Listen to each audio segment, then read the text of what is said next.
बिस्मिल्लाहिर्रहमानिर्रहीम। अस्सलाम वालेकुम। मैं हूँ आपकी उर्दू की मुअल्लिमा अक्सा जाहिद अकबर और हम आज अपनी किताब में बी लिफ्ट नंबर 8 मुकम्मल करेंगे।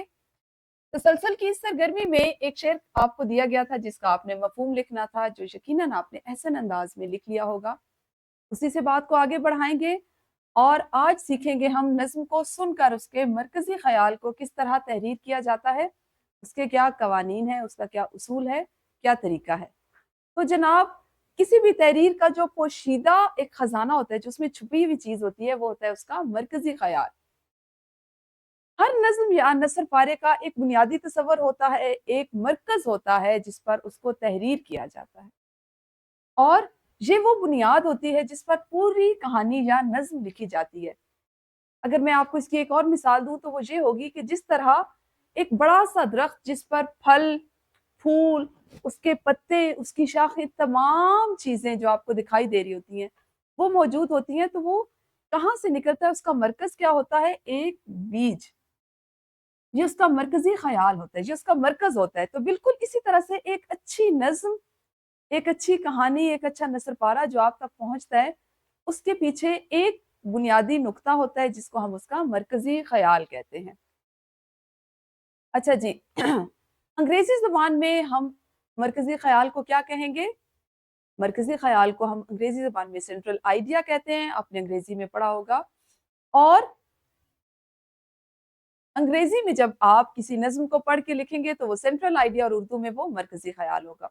ये दो अल्फाज मरकज और ख्याल से मिलकर बना मुरक्कब के तौर पर इस्तेमाल होता है और ये किसी भी चीज के सबसे बुनियादी और अहम तस्वुर के लिए, मरकज के लिए इस्तेमाल किया जाता है।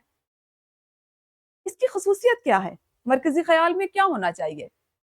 बिल्कुल, वो सबसे पहली इसकी खूबी ये है कि ये मुख्तसर हो लेकिन जामे हो। जामे से मुराद है मुकम्मल। मुकम्मल से मुराद ये हुई कि नज़्म का कोई पहलू, कोई ऐसी चीज जो हमें जिसकी जरूरत है वो इसमें से रह ना जाए, छूट ना जाए, उसको हम छोड़ ना दें। और दूसरी इसकी खसूसियत ये होती है कि ये सिर्फ 2 से 3 सतूर पर मुश्तमिल होता है। इससे ज्यादा लंबा लिखोगे तो मरकजी ख्याल नहीं होगा, बल्कि उसको हम खुलासा कहेंगे। ठीक हो गया जी। अच्छा जी, हम इसमें छुपे हुए तस्वर को कैसे समझ सकते हैं? आपको कैसे पता चलेगा कि किसी नज्म का मरकजी ख्याल ये है और ये दुरुस्त है? आज हम इसी को सीखेंगे। सबसे पहले आपने क्या करना है? गौर करना है। इसके कई तरीके हैं, हम 3 तरीकों को सीखेंगे कि आपने किसी भी नज्म में, नसर पारे में से मरकजी ख्याल को अखज़ करने के लिए सबसे पहले गौर करना है। गौर करने का क्या तरीका है कि आप उसको आराम से मुकम्मल तवज्जो से बैठकर पढ़ें। एक दफा पढ़ें, नहीं समझ में आती दोबारा पढ़ें, सह बारह पढ़ें। अच्छा, पढ़ने के दौरान में अहम निकात जो हैं उनको आपने समझने की कोशिश करनी है। ठीक है जी, गौर करना है, गौर से पढ़ना है, गौर से समझने की कोशिश करनी है।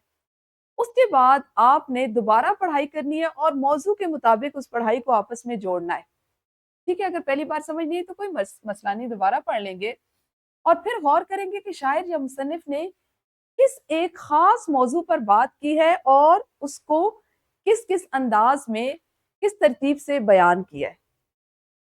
जब आप ये सारे निकात अपने ज़हन में सोच लेंगे ना, तो फिर आप वो ख़ास नुक्ता, ख़ास चीज़ जो है वो उसको चुन लेंगे, उस तक पहुँच जाएँगे जिसको हम मरकज़ी ख़याल कहते हैं।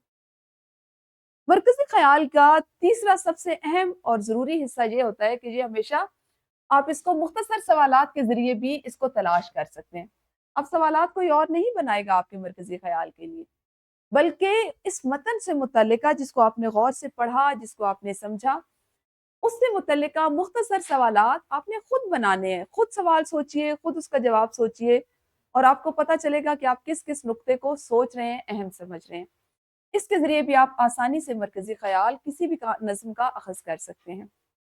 ठीक हो गया? यानी आपने हर चीज को सोचते जाना है, ये सवाल हो सकते हैं, ये हो सकते हैं, क्यों हुआ, कहाँ हुआ, कैसे हुआ, कब हुआ, ना होता तो क्या होगा। ठीक है, तो आपने मरकजी ख्याल अखज़ करने के लिए क्या याद रखना है कि इसको अंग्रेजी में सेंट्रल आइडिया कहते हैं। ये किसी भी नज़म का बुनियादी तसव्वुर होता है।